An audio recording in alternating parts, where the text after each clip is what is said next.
James Simonelli, David Heistand, then John Ortiz. Mr. Simonelli? Good morning. James Simonelli. I'm Executive Director of the California Metals Coalition. We're a statewide organization representing metal companies, employ over 250,000 Californians. I want to make 3 points today. The first point is on minimization. The definition in front of you stating that minimization is the smallest possible amount is too ambiguous.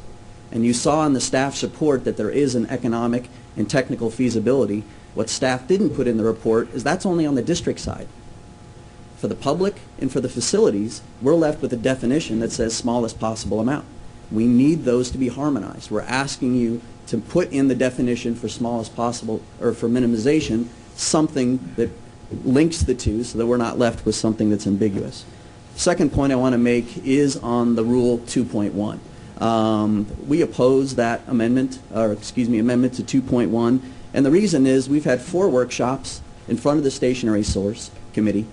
We've had multiple board meetings, and it has not been presented to you at all. It's been in the staff report. There's 1 paragraph in there that talks about it, but it does not go through in detail an economic analysis, technical analysis. It doesn't go through any analysis. The only analysis that I've seen is the US EPA letter that says they have no comment. And that's in the public report on that. So you need to really think hard about whether we want to push this in front of the board and pass it without any committee review. Last thing I want to point out, the third point, is that we've had 3 years of this. We've had 4 hearings. We've had multiple meetings, and I thank those that came to our sites and toured and met with us. But at this point, we're an industry that accounts for 0.1% of emissions in the Bay Area. And the rules in front of you are a fraction of that fraction. And you're going to hear technical analysis of that. But I want you to keep that in mind. The resources we're putting into this, both as an industry and on your side. Thank you, Mr. Simonelli. David Heistand? Good morning. I'm David Heistand, and I'm the plant manager at US Pipe. We manufacture pipe used in drinking water, fire systems, and waste plants, as well as providing essential need for civil society and creating hundreds of jobs in our community. We also melt thousands of weapons each year, taking them off the streets where they can do harm. My experience with this rule began in 2010 with initial discussions and meetings with the Bay Area Air Quality Management District. When the initial draft came out in 2011, I was shocked at how it contrasted with the meetings and discussions that we had had. That created a huge outpouring of emotion at the workshop in 2011, where over 300 foundry workers were in attendance with real concern about their jobs and the negative effects of joblessness on the community. Fast forwarding to today, we now have a rule that, although unnecessary for the most part, is written in a manner where and to go into, in the most part, the core making piece is a complete surprise again. It was not vetted adequately. And this discontinuity or disconnect that James spoke about also is an issue too that needs to be addressed. But for the most part, we have a rule that focuses on continuous improvement in the reduction of both odor and particulate. I think will work in focusing and getting us to go forward. And it has a proven track record of success in the foundry industry as related to the flare reduction as mentioned before. I'm sure we will see a similar success and improvement both at US Pipe and other facilities if the rule is presented properly and changed the way we would like to see it. Thank you. Thank you, Mr. Good morning. My name is Charles McIntyre. I'm president of the West Coast Protective League. I represent the workers in the glass industries and the foundries and plastics. I work in the glass industry myself. They're all GMP members. We're talking about union jobs. And you heard Ignacio Del Fuente when he got up and he spoke about the Bay Bridge. You know what? We got to be ashamed of ourselves that we're letting all this metal come over here from China. That's a growing trend. We're starting to overregulate these businesses, and we strongly oppose these amendments and these rule changes to this industry. This industry has done a tremendous job of their air quality and improvements that they've made to the factories. I'd like to see them in front of this board getting awards for some of the work that they've done. And we need to try to find a way to keep these jobs here. This is an old industry with a lot of generational families that's worked in this industry. And we don't need to add or continue to add to the Rust Belt the shut down factories that are here in the Bay Area. So, you know, we need to keep that in mind. We need to protect these jobs, the standard of living that us workers have, the benefits, the health care, everything. Don't put us working for Walmart. Don't put us, in the other social programs that are already broke. We need to try to thrive and get industry growing. So thank you very much. Thank you. Kangater? Thank you. I represent a company called CAS. I'm the CEO of the company.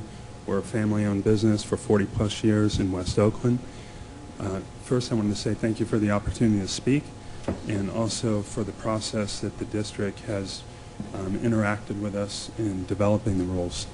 My concern is that there are people in this room that feel that industry is not regulated. As an industry member, I can tell you that we feel highly regulated. Also, keep in mind, we're a secondary aluminum production facility and a recycling facility. We're competing in the global market. We are competing. There's 4 of us, what I do, left the aluminum foundry secondary producers in California. Only 4. And it's all moving to China. The reason I'm bringing that up is that we're competing with unregulated industry in China. And I want a safe environment. I want a clean environment. I have children. We really care about our workers. We work together as a team. We have 100-plus people that work at our company. Over 50% of them live in Oakland. And I want a clean environment. I work there 6 days a week, 12-plus hours a day. And I'm telling you that every layer of regulation is scary as a business owner and manager, because it's another layer of cost. If we're going to add additional regulations, I really encourage you to incentivize improvements. I think that's critical. If we have to make major capital investments, they have to be intelligent, well thought out, and they should be incentivized. Thank you for the time. Thank you, Mr. Kangater. Kurt Winter?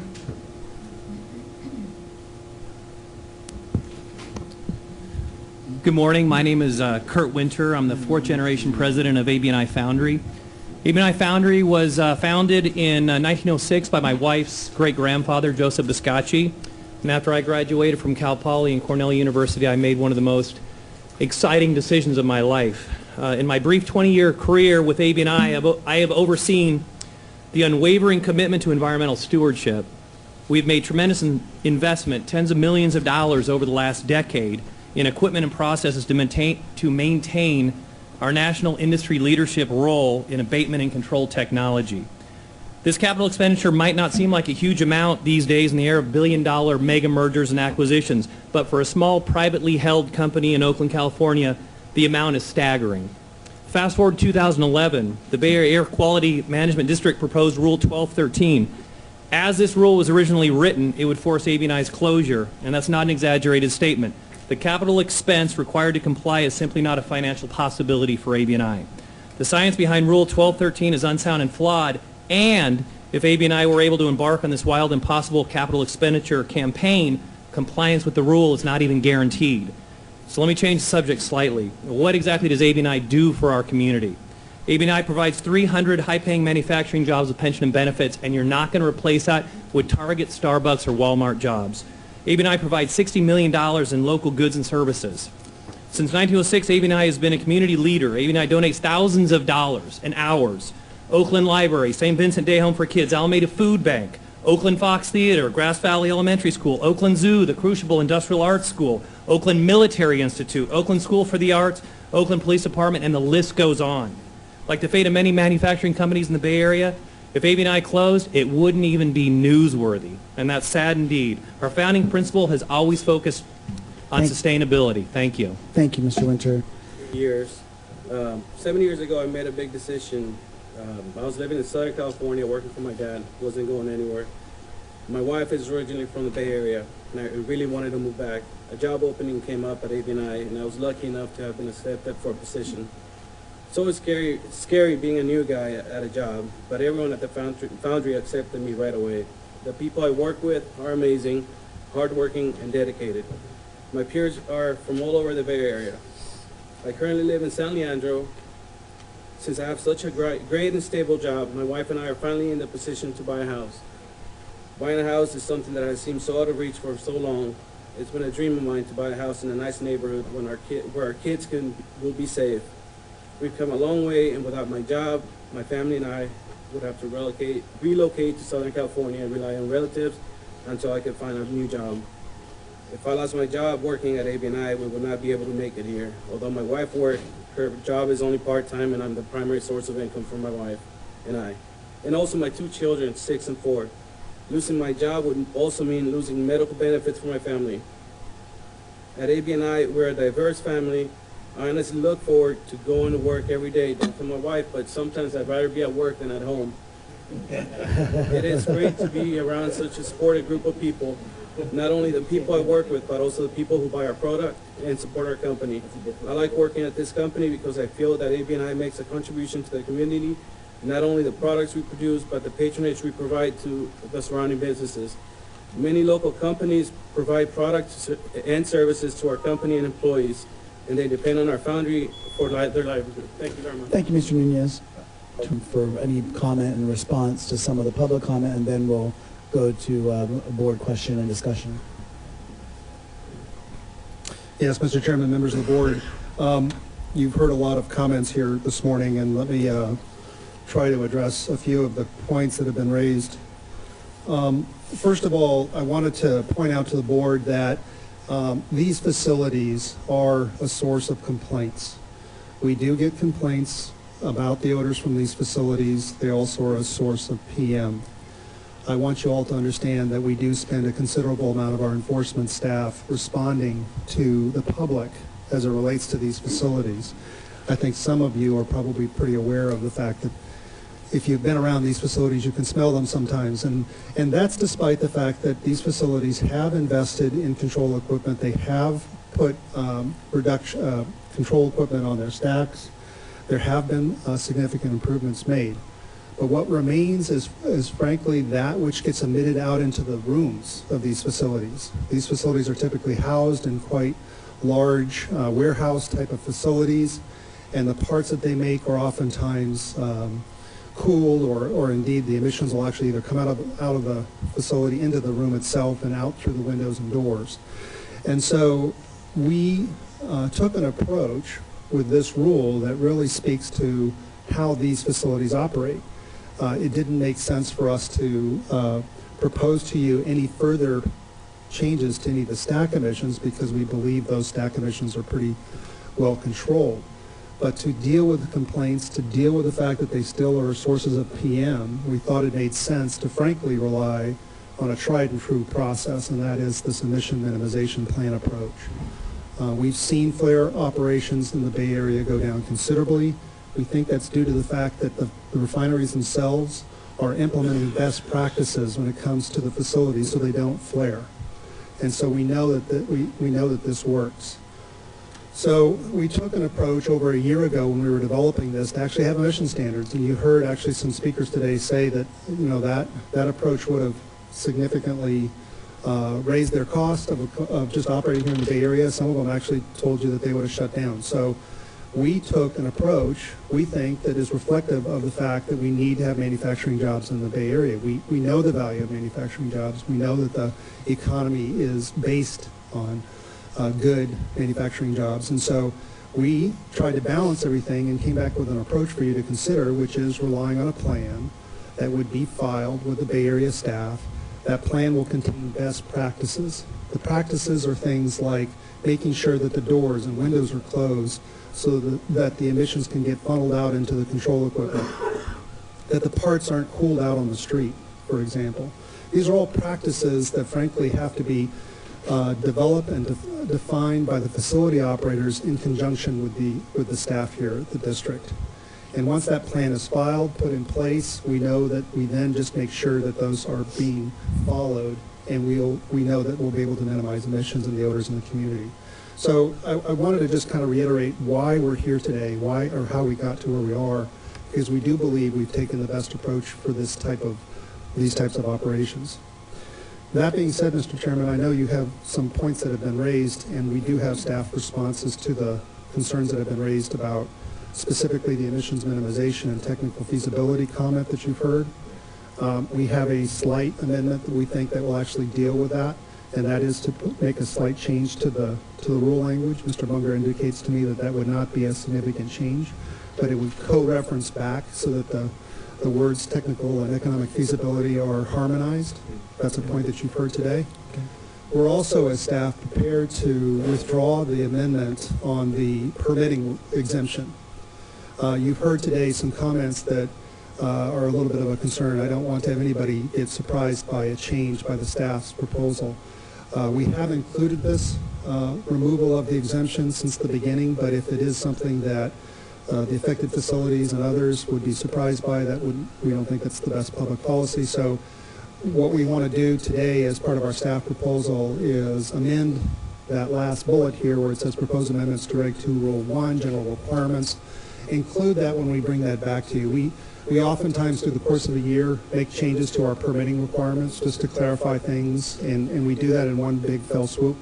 And so we'll take that out of this proposal for you just today. To be clear, that's only on the third item, which is the proposed amendment to return to committee and the board at a future date for further evaluation and for public input. That's correct, Mr. Chairman. We would only take that, remove that change. The other parts of it, we believe, frankly, the main guts of this proposal for you are still something we feel very strongly about.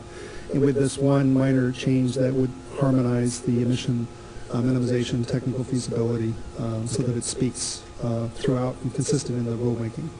Okay. With that, Mr. Chairman, you've heard some other comments. We'll be glad to clarify if you'd like. You heard a comment by Mr. Katz and others about the public processes associated with these plans.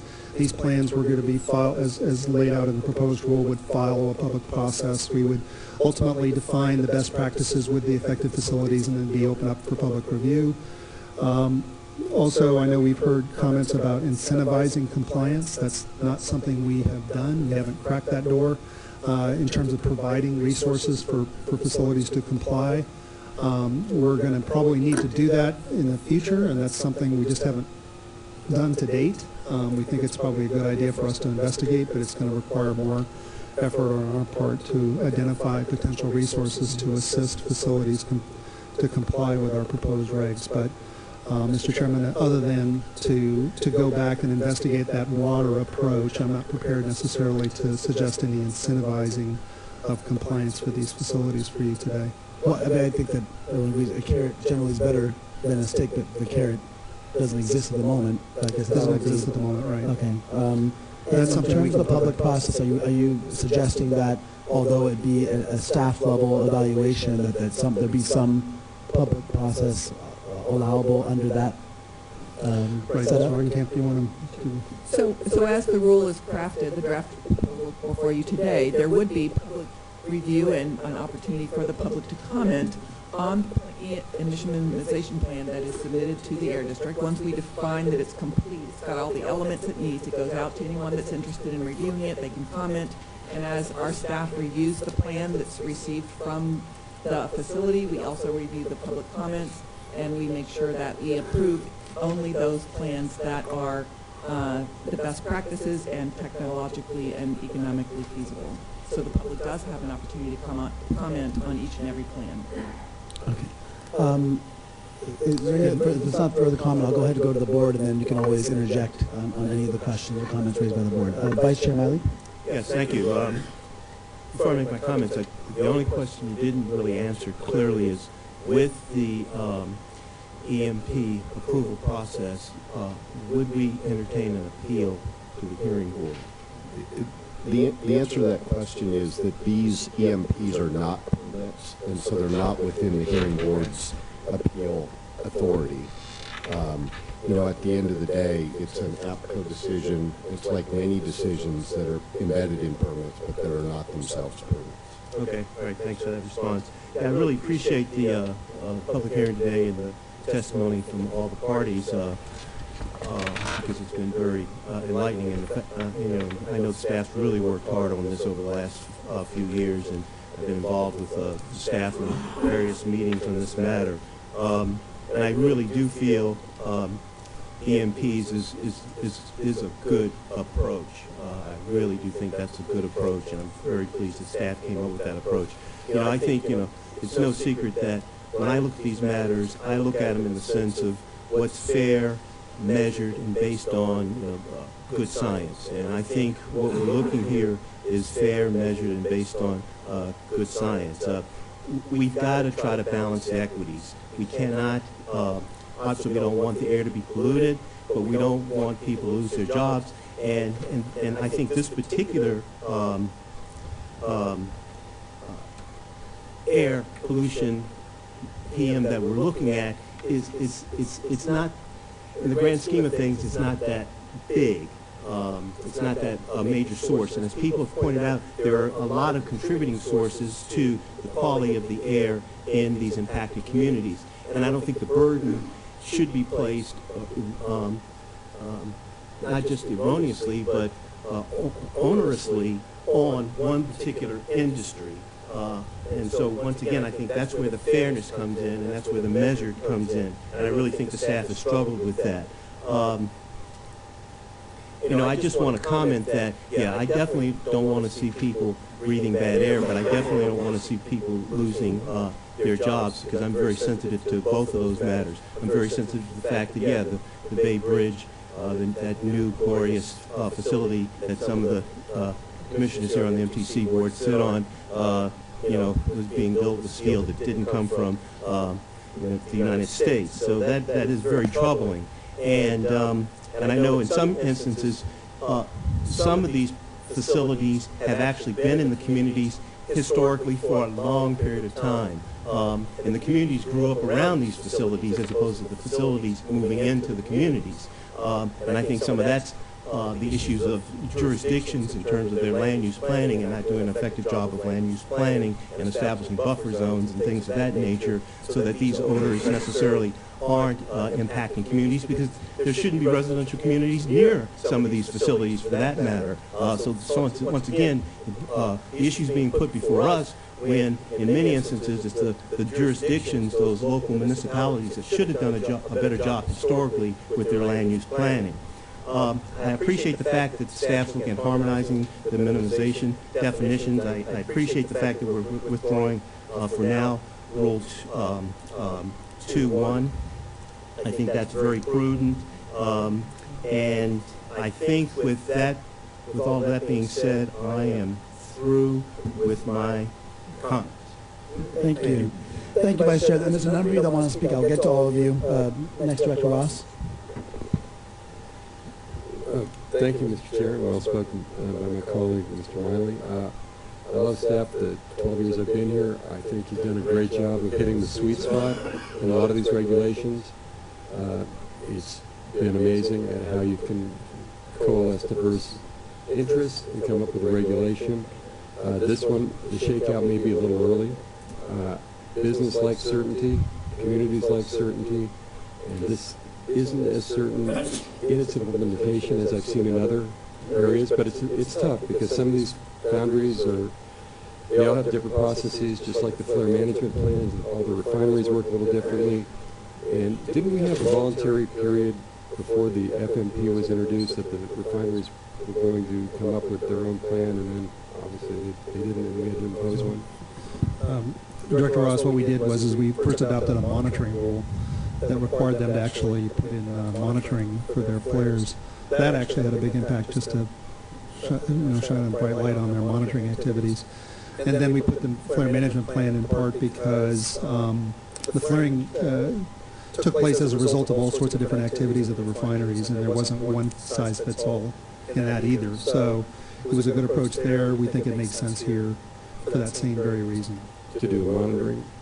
No, to do a plan that actually then identifies ways in which they can make sure that I approve.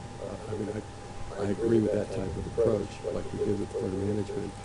I'm just wondering if maybe we should incorporate a short step, maybe not monitoring, but maybe giving the individual foundries a chance to come up with their own plan individually without legislating it, and if it's not successful, we can tailor it a little more finely than we have it now. I mean, you've got different, each one handles different materials in different ways. You've got divalent and trivalent materials that obviously have different processes and emissions, and also you have different infrastructure in each one of these facilities. And I'm just wondering if we're a little early on the shakeout on this. It seems like a good intent. The one certainty here is we have a problem, and both sides recognize there is an issue, but there's no certainty as to how to get there. And like I said, staff can come up with great plans before. This one's almost there, but it's not quite at the sweet spot. So I would say let's see if we can either table it for a little bit to address some of these issues, or come up with an alternative step before this, then we can impose. That's what I would say. Well, Director Ross, I would agree with you that I think we have actually hit the sweet spot. We've actually come to the board a considerable number of times, and we have worked on this for a while. I don't think, frankly, having some type of voluntary measure is going to work in this place. I think if these plans are filed, we'll learn a lot. We'll have best practices put in place. It'll be a continuous improvement process, and that's, I think, the best that fits this type of industry. Gene, did you want to? And I would just add to Jack's remarks that since we have been working on this regulatory effort for a while, Victor showed some examples of where there are emissions minimization practices already being implemented, and the companies will fold those into their plans. They'll become required. But that voluntary approach actually has been happening already over the last several years. So I think we've gone through that step by having this regulatory process and working with the affected industry and the affected communities. Things are happening to reduce the emissions, and now we just need to put this rule into place to make sure that they are going to continue and that we learn from each other in terms of what the best management practices are over time. Thank you. Director Hudson, followed by Director Pepper. Yeah, thank you, Chair Calray. I apologize. I have to perform a wedding at 2 o'clock in the East Bay. I would like to draw your attention to a staff recommendation. It's two-part, approve and adopt, and the adoption will bifurcate between Reg 12 and Reg 6 now. I'm wondering if it isn't appropriate to have the motion to approve the CEQA negative declaration for the 3 regulations at this time, since no one spoke against it. Would it be? If you'd like to make a motion. So moved. Yeah, just on the neg deck. Is there a second on that? All in favor say aye. Aye. Any opposed? Okay, so that passes unanimously. Thank you. Director Pepper? Thank you. I just had one question, and I guess maybe it's not as important now since you proposed dropping the Regulation 2. I was just wondering how many facilities were affected by Reg 2. I couldn't find that specifically in the staff report. From my observations, there are 3 facilities that have mold core making operations: PSC, ABNI, and US Pipe. Okay, thank you. I wanted to thank the staff, and I wanted to thank all the people who came today to speak on this and to help inform on this subject. I'm new on the board, and so it's very helpful to me to hear all the different perspectives. And I think the companies that are being addressed here do really important work to recycle materials for reuse. That's really important to keep the jobs here and to keep these companies globally competitive. And I think we do need to be concerned with the costs that they'll be affected with.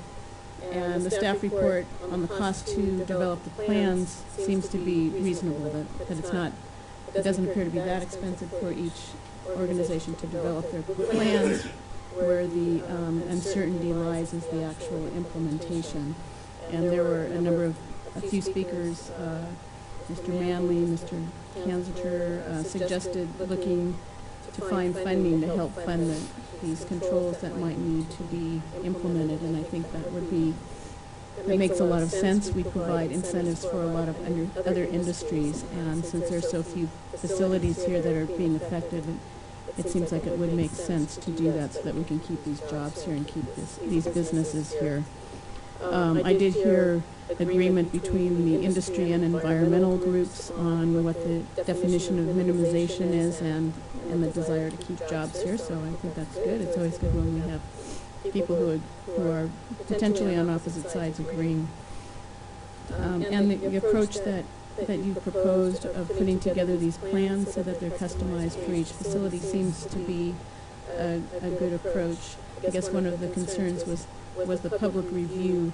He stated that there's public review once the plan is submitted, but I think the request was that there would be public review after the staff has reviewed it and proposed their changes or whatever. So it seems like that might be, I don't know if that's standard practice, but it seems like that might be something helpful to do. And also figuring out a way to provide incentives for complying once the plans are accepted. So those are my comments and observations. Thank you. Thank you, and just thank you so much. Time check, we're at noon. We don't have a closed session today, but I do want to be sensitive to maintaining quorum, so I'll keep on going through, but just everyone keep that in mind. Secretary Groom, followed by Director Adams. Thank you very much. On slide 33, we talk about cost variety, cost variance between $750 and $3,000. In our original staff report, that variance was much higher, and also the implementation cost of $40,000. Can you give a better answer, a better range between $750 and $3,000? This range was based on estimates of some of the facilities that may have to develop more plans, and other facilities that may only have one measure to incorporate. The lower level, I think, is really more correct, but from discussions with industry and comments from industry, the $3,000 for the upper range might be a lot higher, might be higher than the $3,000 that's presented there. And what would go into creating one of these plans? I mean, how would the companies have to hire a law firm, or would they have to hire a planner? I mean, because if you have to go to outside sources, the meter can run pretty quickly. Yeah, Director Groom, if I can, Victor, these plans would typically inventory all the sources. They then would also identify where the emissions actually escape into the community. And so some of these facilities are quite small, actually, honestly, and that's what accounts for the $750. We tried to overestimate what we thought somebody could potentially spend. And then you have folks like PSC, frankly, that are quite large, actually. They have 3 fairly large facilities on property, a lot of different processes involved. They might indeed hire somebody to prepare this plan for them. That's not uncommon by a larger facility. So we tried to bound it for you. This is not atypical of what we see in our rules. The average cost number was what they would have to do, and then we actually try to think of everything and anything they could potentially do, and that is like closing up maybe the building so that the air emissions inside the facility goes through the control equipment better, and so we just chose an average cost for you, kind of hit the middle there. If I could just add to Jack's remark, Director Groom.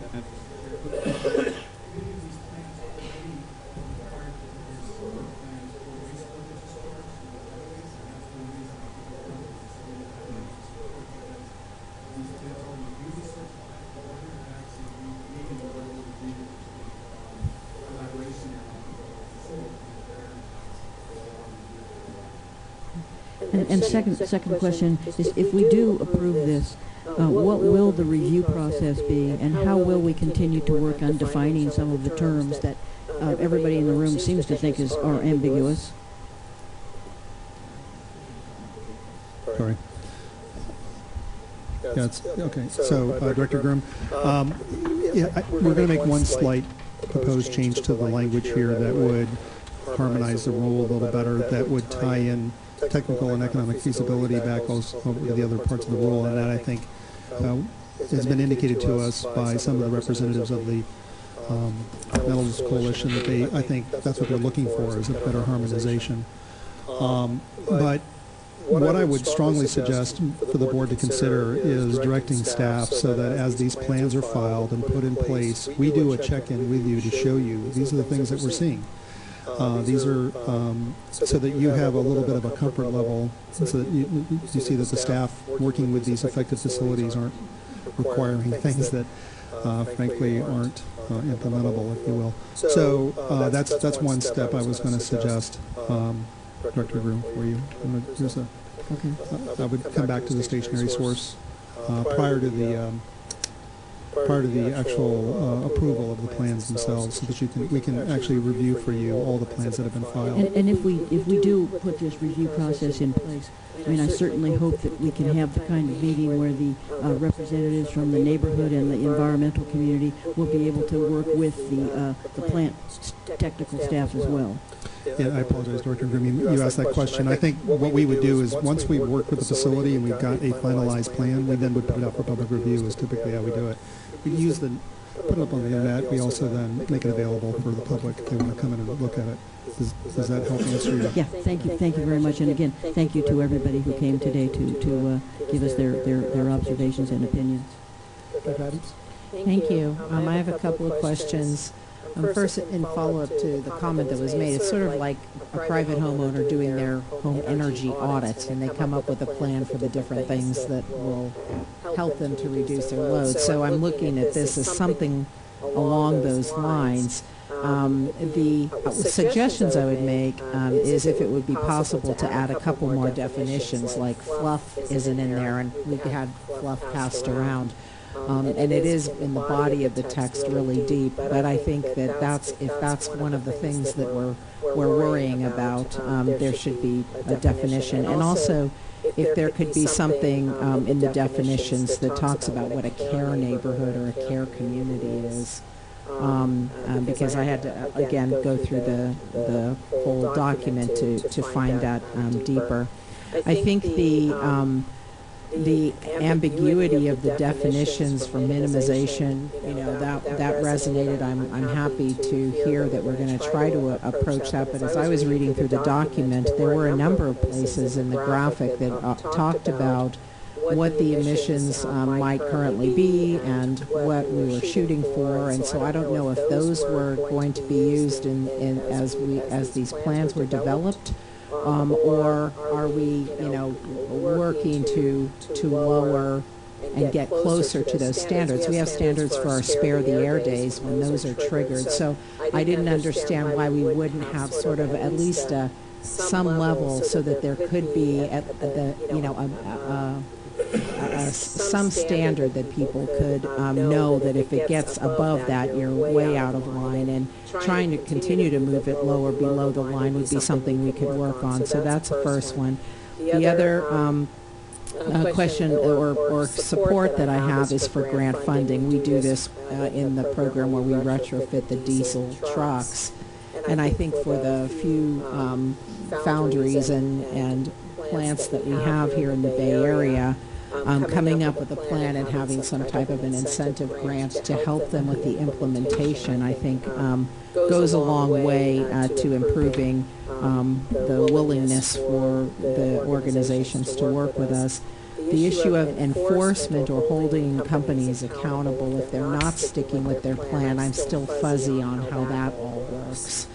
And then I think there was a really good point that was brought up that I would be supportive of, which is some way of tracking the data once these plans are in place so that we have an opportunity to see how well they're working. And if there are big gaps, we can revisit that. So the vagueness that we have right now doesn't have to be an obstacle to getting going with this. It sounds like I'm just new to this agency, so it sounds like this is something that's been processing for years, and at some point we've just got to get off the can and move forward and have something there to start working with, and then let's adjust as we go along, depending on the impacts for both the businesses and the neighborhoods. And then on the technical and economic feasibility, when I was working with our rock quarry on some similar very difficult issues on emissions, one of the challenges for determining whether or not they're saying, well, this is not economically feasible, is then do they have to open up their books to demonstrate that, and then how do we protect that private business, privileged information? So that's my list. Thank you. Thank you for those comments. Director Bates? Yes, I'd like to pursue the issue about how we hold the companies accountable. Would someone like to comment about that? Sure. I can give you an overall view. The way this works and the way the other plan-based rules work is after the plan is submitted and approved, you were required to operate in conformance with the plan at all times. So any deviation from that operation would be a violation. It's also a violation to operate a facility without an approved plan after the process is worked out. So if you submit a plan and it's not approvable ultimately, you may not operate the facility at all.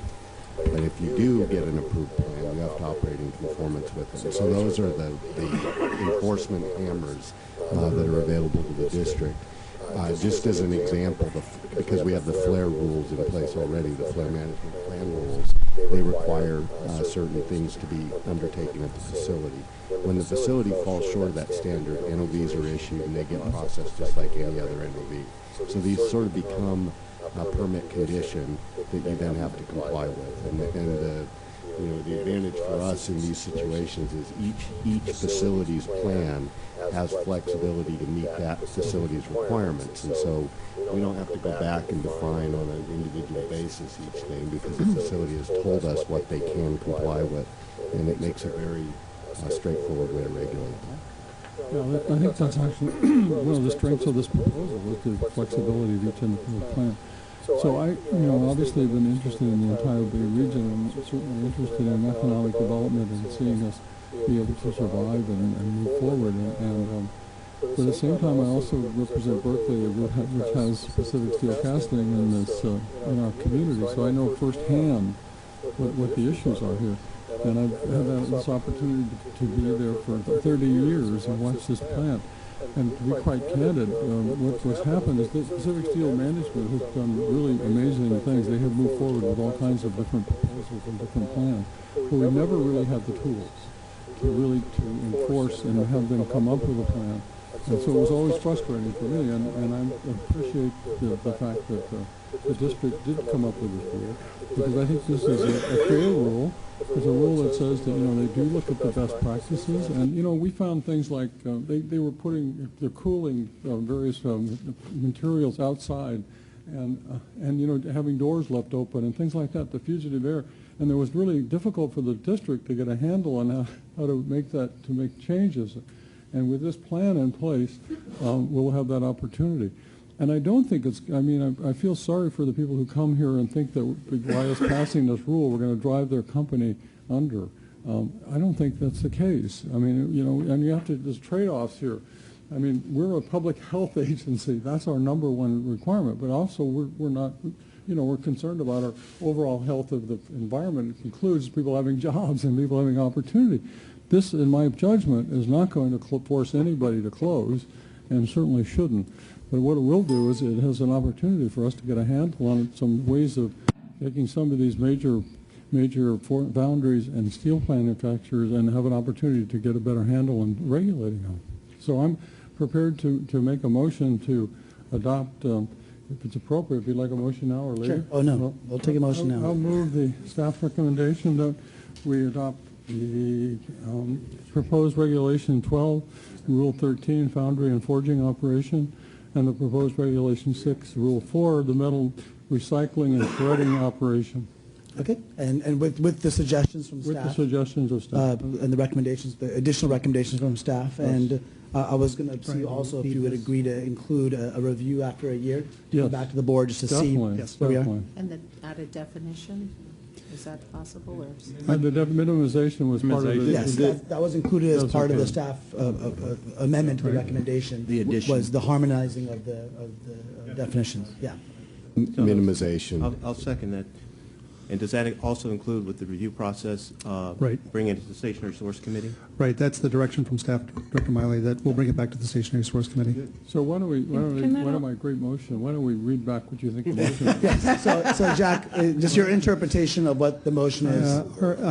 Our interpretation of your motion, Director Bates, is move the staff recommendation relative to proposed Regulation 12, Rule 13, as well as proposed Regulation 6, Rule 4, with a change that would speak to the, with regard, we have some very specific language where in that, I don't know, Henry, I'm going to have you read it, on the definition of minimization so that it's consistent with sections 405.3. And so what this does is it harmonizes the definitions of minimization in the rule Mr. Chairman, and that is, I think, what the industry is looking for us to make sure that we're consistent and harmonized. And I believe Mr. Simonelli, if he wants to speak to this. Well, no, that's okay. It's Okay. just, and then after 1 year, you're going to review the... Right, and then the other direction provided to us, Director Bates, is that we'll bring the plans back so that the board, particularly the Stationary Source Committee, since you all do all your work through the committees, that they see these plans themselves. Also, the direction to staff is to make sure that we do a public review and that information is provided to the public so that they can see and comment on these plans. Thank you. I wanted to make sure we all got it correctly down. And then as part of the review, a full board review, just come back in here just to give us all an update. Yes. On it again. Okay. So that's... Chairman Colruyt? Yes. Sorry. Could we also add a direction to staff to look into incentives that might be available or some kind of incentive program to help these companies? If I can... We'll add that to the motion, is that the staff will continue to make attempts to identify potential for incentives. Right. Director Pepper, if I can, we're looking at that for this diesel backup generator rule. We're looking at incentives on how we can help folks like schools and hospitals comply. So we're starting down that path. We just need a little bit more time to identify I'll accept that as resources. a friendly amendment. Okay. Could we... Okay. Well, I still have a few more people that want to speak. Okay. So that's the motion on the table. And so we'll go Director Wagenknecht, followed by Sparing. I'm perfectly happy with that motion. Okay. Director Sparing. That's leadership. Right? Mr. Chairman, I support Mr. Simonelli. Is that, because to me, the definition is so, okay. I just, you know, there's been so much work done with the industry that I don't want to lose that goodwill, and I thought we had an agreement, and I thought this was all coming forward. Real quickly, Mr. Chairman, the, you know, I do believe we can provide clean air and clean industry, and I think we can do that for our community, and I think this is a good first step. I do agree with Director Ross. You haven't quite hit the sweet spot, and I hope with these modifications we will do that. And so everybody else has said my other comments. Thank you, Mr. Chairman. Director Avalos? Thank you. I want to concur. I don't believe that by implementing these rules that we're going to be shutting down, you know, foundries and recycling facilities and losing jobs. But I did have a concern about the impact on workers in terms of, has that been assessed in terms of the creation of these rules? Do we see any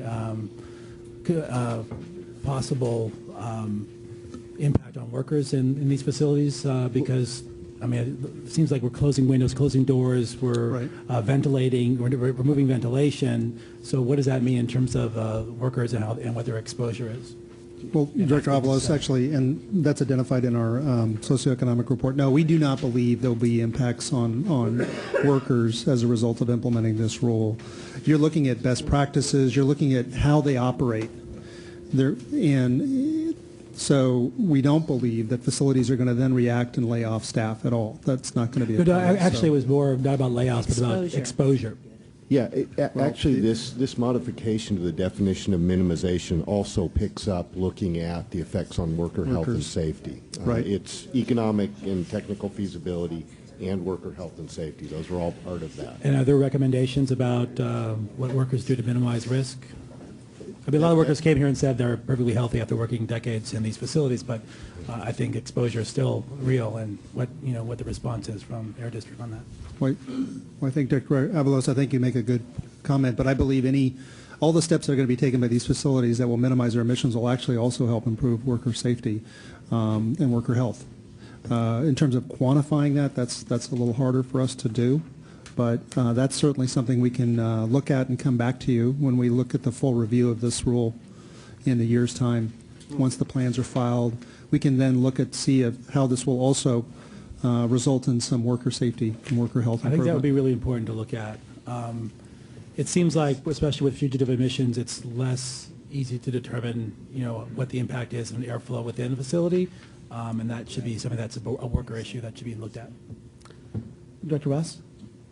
I see which way the ship is going. One friendly amendment, if I could offer, would be with regards to Mr. Katz's comment about public participation prior to the staff's determination, if that could be possible. I think that was contemplated, right? So that's in there. Okay, is that in there? And the public can ask to meet with staff and go over their comments and go over the plans, so we're available. Well, the public can always do that. So I guess there has to be something for the public to look at, so that there's going to be a plan presented before it's adopted, before it's agreed upon. and that's where the public will have the opportunity to review, is my understanding. Thank you.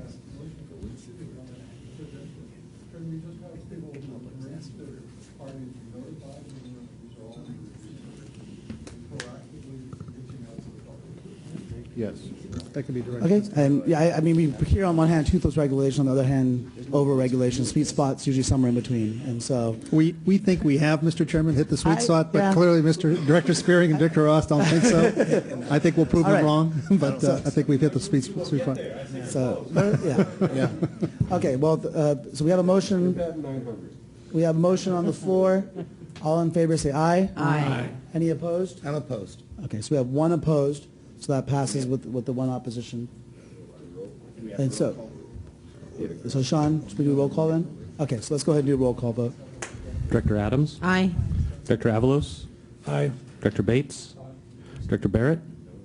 Director Joya? Director Groom? Yes. Director Haggerty? Director Hudson? Director Clapp? Director Niss? Director Lee?